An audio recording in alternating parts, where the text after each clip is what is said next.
All right, buckle up, everybody, because today we are diving deep into uncharted political waters. We've got our hands on something pretty exciting, the draft manifesto for AVRight.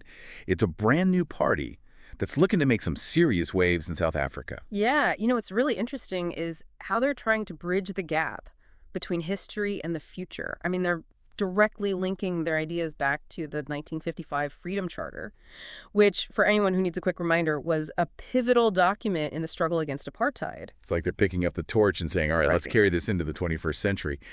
But the thing that's got me curious is this whole solution-driven approach they keep talking about. How is that different from what we're used to hearing from politicians? Well, they're not just about lofty ideals and promises. This manifesto is laser focused on practical solutions to the problems South Africa is facing right now. Things like corruption and inequality, and a stagnant economy. They want to be the party that actually gets things done. Okay, so let's talk more action I can get behind that. So their first section is titled, The People Shall Govern, which sounds pretty straightforward. But what's the deeper meaning there? It's about giving power back to the people. They're echoing the Freedom Charter's call for universal suffrage. Everyone gets a vote no matter who they are. But it goes beyond just casting a ballot. So it's not just about ticking a box every few years. Exactly. It's about accountability in government, transparent institutions, and giving communities a real say in the decisions that actually affect their lives. That's huge, especially in a country where trust in the government has been, well, let's just say it's seen better days. How bad is it really? Well, South Africa's democracy is strong in theory, but years of scandals and a disconnect between politicians and the everyday people have really eroded that trust. So AVRight is tapping into a very real frustration that people's voices aren't being heard. Mm. But how are they actually going to change things? Well, sections 1.1 and 1.2 of the manifesto lay out their plan. They want to create institutions that are genuinely free from corruption, and they want to empower communities to participate in the decision-making process. Think citizen assemblies, participatory budgeting, real hands-on involvement. Okay, so more transparency, more accountability, more power to the people. Some bold promises there. Now let's talk about something that's always at the heart of South African politics. Equality and diversity. What's AVRight's stance on that? Well, they have a whole section called Equal Rights for All. And it's all about dismantling discrimination and creating a society that truly celebrates its diversity. They're calling for equal representation for all national groups across all sectors of society. Government, education, the judiciary, you name it. And this is where it gets really interesting. They talk about celebrating cultural diversity while also guaranteeing equal opportunities. Isn't that a bit of a tightrope walk? Yeah. It is, but their argument, which they lay out in sections 2.1 and 2.2, is that South Africa's strength lies in its diverse heritage. And they want to see that reflected in everything from language preservation to equitable access to resources. So it's not just about tearing down old systems of inequality, but actively building a society that values and respects different cultures. That's a powerful idea. But how do they plan to go beyond just words and actually put these changes into action? They're proposing some concrete measures, like actually criminalizing all forms of discrimination and creating a strong legal framework to protect individual rights. It's about making equality a reality, not just a nice idea. All right, let's talk about the elephant in the room, the economy. South Africa has a massive wealth gap. How does AVRight plan to tackle that and create opportunities for all South Africans? Their economic vision is built on three key pillars: equitable resource distribution, equal access to economic opportunities, and sustainable land reform. And you can find all the details in Section 3 of the manifesto. Okay, break those down for me. What do they actually mean by equitable resource distribution? They want to make sure that South Africa's vast mineral wealth benefits the country itself. So they're talking about prioritizing local processing of minerals instead of just exporting raw materials. So adding value within the country creates more jobs and boosts the local economy makes sense.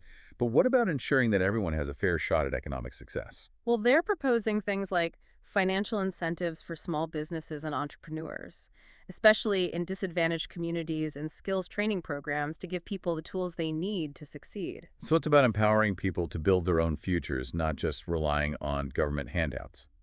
Now, land reform is always a sensitive topic in South Africa with a long and complex history. What's AVRight's approach? They advocate for removing racial restrictions on land ownership, making sure everyone has fair access. But they also propose providing state support to farmers, things like tools, seeds, irrigation systems, to help create a thriving agricultural sector. So it's not just about redistributing land, but about empowering people to work the land effectively.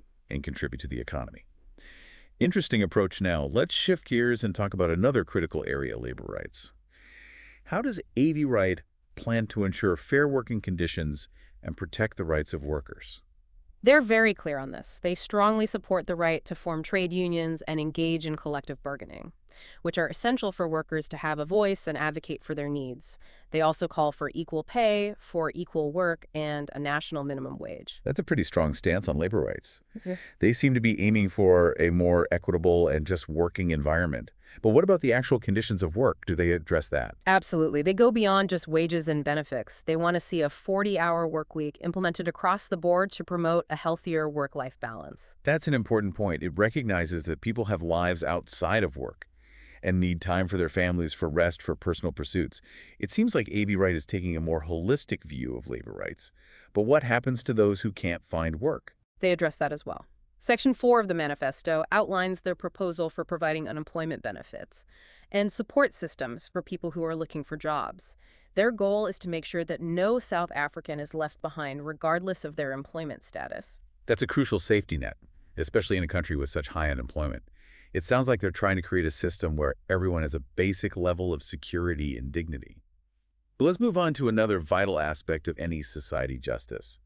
How does AVRight approach building a safe and just society? Well, they have a whole section dedicated to justice, and it's really fascinating. They emphasize upholding fundamental human rights and making sure everyone has equal access to justice, no matter their background or social standing. That sounds like a pretty basic principle, but what does that look like in practice? Well, in Section 5, they talk about guaranteeing fair trials, making sure everyone has access to legal representation, and prioritizing rehabilitation over punishment in the justice system. It sounds like they're aiming for a system that focuses on restorative justice, helping people reintegrate into society rather than just locking them up and throwing away the key. But doesn't that raise concerns about being soft on crime? That's a valid point. There will be people who criticize this approach for being too lenient, but AVRight's argument is that focusing on rehabilitation and addressing the root causes of crime is ultimately more effective in the long run. It's a more nuanced and, I have to admit, a more hopeful way of thinking about justice. So far, we've covered a lot of ground: democratic principles, equality, the economy, labor rights, and justice. AVRight seems to have a pretty comprehensive vision for South Africa. But what about their vision for Africa as a whole? That's where things get particularly interesting. They have a whole section titled Our Vision for Africa, Unity Through Shared Values.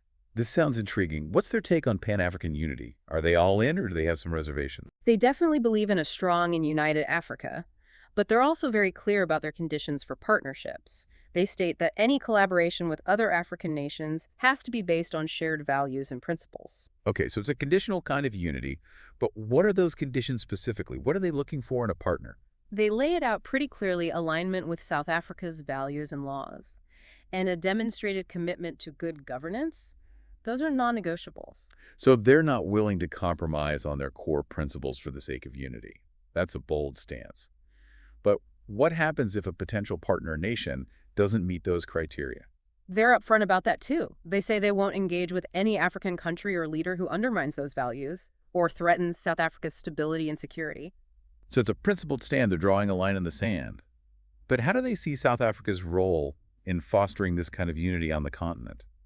Are they aiming to lead by example? Exactly. They believe that a strong and prosperous South Africa, governed by the principles they've outlined, can serve as a model for other nations to follow. So it's about building a better Africa from the ground up, starting with South Africa itself.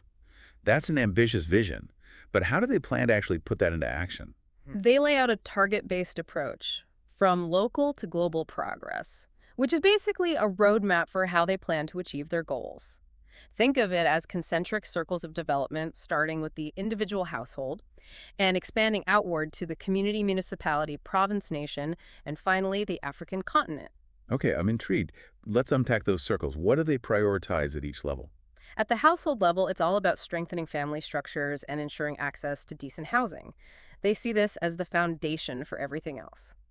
Then at the community level, the focus shifts to promoting collaborative governance and finding local solutions to local challenges. So empowering communities to take control of their own destinies. What about the next level up, municipalities and provinces? There, the emphasis is on creating inclusive policies that uplift local economies and make sure everyone has equitable access to resources. It's about leveling the playing field and making sure everyone has a fair shot at success no matter where they live. And what about at the national level? At the national level, it's about solidifying South Africa's position as a model for good governance and economic prosperity. And from that position of strength, they envision engaging with other African nations that share their values, creating a network of like-minded countries working together for a better future. Wow, we've covered a lot of ground in this first part of our deep dive. AVRight is certainly offering a bold and comprehensive vision for South Africa and for the continent as a whole. It's clear they're trying to shake things up and offer a genuine alternative to the status quo. But what does it all mean for you, the listener? That's what we'll explore in the next part of our deep dive. We'll take a closer look at the potential real-world impact of AVRight's policies and consider what their success or failure could mean for the future of South Africa and the continent. Stay tuned. Welcome back to our deep dive into the AVRight Manifesto. We spent the first part unpacking their vision, but now it's time to get practical. Yeah, let's talk about what this could actually look like in the real world. How would these policies affect the lives of everyday South Africans? Let's start with their economic vision. They talk about equitable resource distribution supporting small businesses and sustainable land reform. How would those ideas play out in real life? Well, imagine a scenario where more of the profits from South Africa's mineral wealth were actually reinvested in the country. It could mean more funding for schools, hospitals, infrastructure, things that directly benefit ordinary people. So a potential boost to the overall standard of living.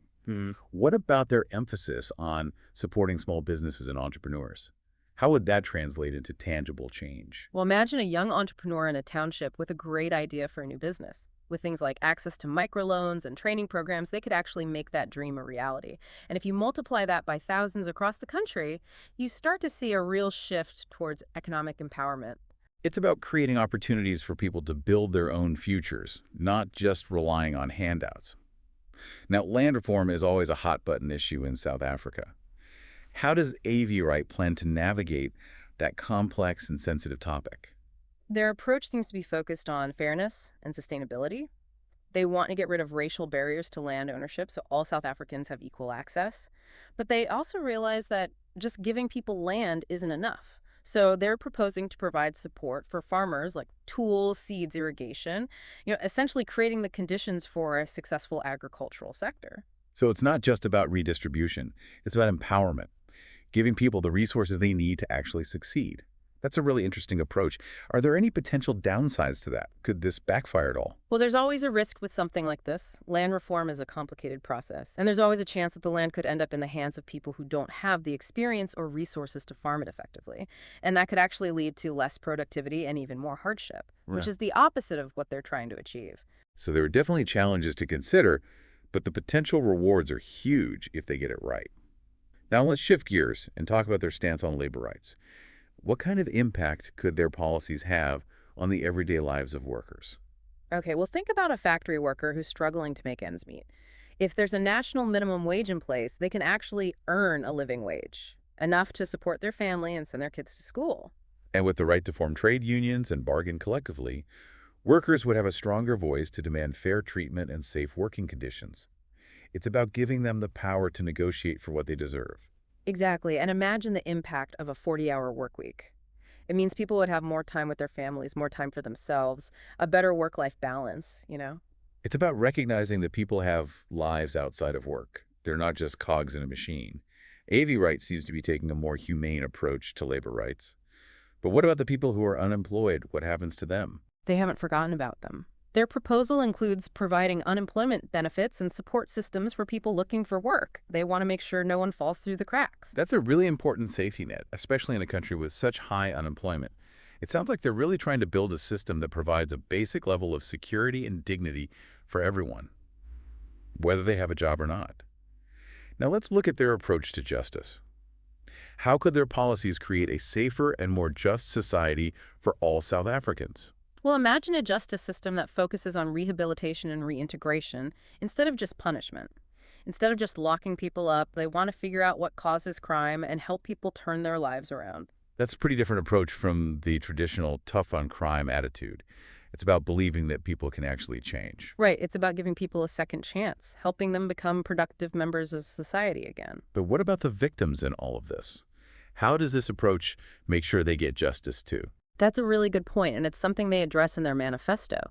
They emphasize restorative justice, which is about repairing the harm that's been done by the crime, and bringing the victims and the offenders together to talk. So it's not about forgetting what happened or saying it was okay, but about finding a way to heal and move forward. Yeah. It's a more well-rounded way of thinking about justice, Yeah. one that tries to meet the needs of everyone involved. Mm. But are some people going to see this as being soft on crime? Yeah, there will definitely be critics who say this approach is too lenient. But AVRight believes that focusing on rehabilitation will ultimately be more effective in reducing crime and making a safer society for everyone. It's a gamble, but a gamble that could have a huge payoff. Now let's step back a bit and look at their vision for Africa as a whole. Their conditional approach to Pan-African unity raises some interesting questions. What are the potential consequences of that, both for South Africa and for the rest of the continent? Well, imagine a group of African nations all dedicated to good governance, democratic principles, and respect for human rights. That's the kind of unity AVRight wants to see. Unity based on shared values, not just geography. It's a powerful idea, raising the bar for governance across the continent, creating a community of nations that hold each other accountable. But could this approach isolate South Africa? What if other countries don't want to meet their conditions? That's a possibility. It's a bold move that could cause some division within the African Union. It's a tricky balance. So a high-stakes gamble, but one that could really change the political landscape of the whole continent. We've explored what AVRight's policies might mean in the real world, from individual economic well-being to the future of African unity. They're definitely offering a bold and ambitious vision for South Africa. But what does it all mean for you, the listener? That's the question, isn't it? We've laid out the ideas, explored the potential benefits and challenges, but now it's up to each person to decide what they think. We're not here to tell you what to believe. We're here to give you the information and insights you need to form your own opinions. So as you're listening, ask yourself, what parts of AVRight's vision excite you? What worries you? What could this mean for your life, your community, your country? Yeah, those are tough questions, but they're important ones. The future of South Africa is being decided now, and everyone's voice matters. All right, welcome back to the Deep Dives for the final part of our look at the AVRight Manifesto.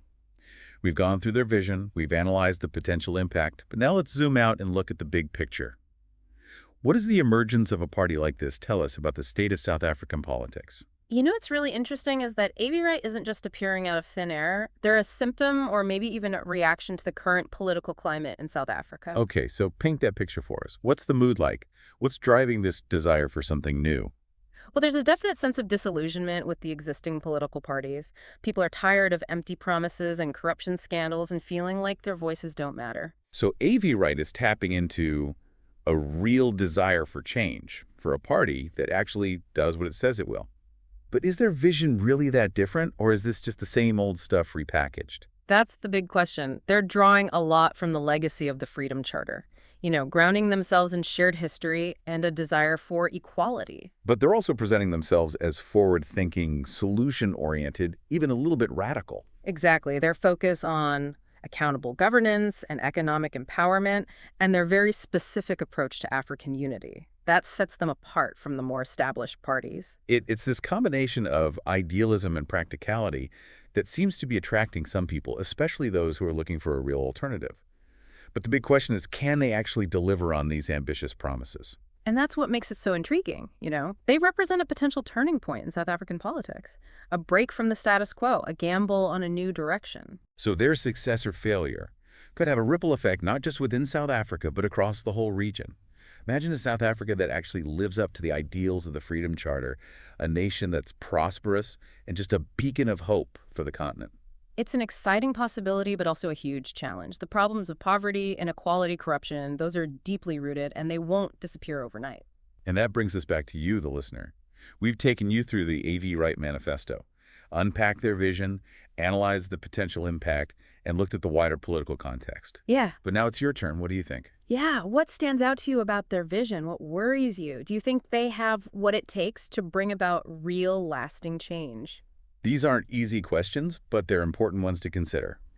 The future of South Africa is being shaped right now, and every voice matters. And as always, we want to hear from you. Join the conversation online, share your thoughts, and let's keep exploring this together. Thanks for joining us on this journey. If you're looking for more thought-provoking discussions, make sure to subscribe to The Deep Dive. Until next time, keep diving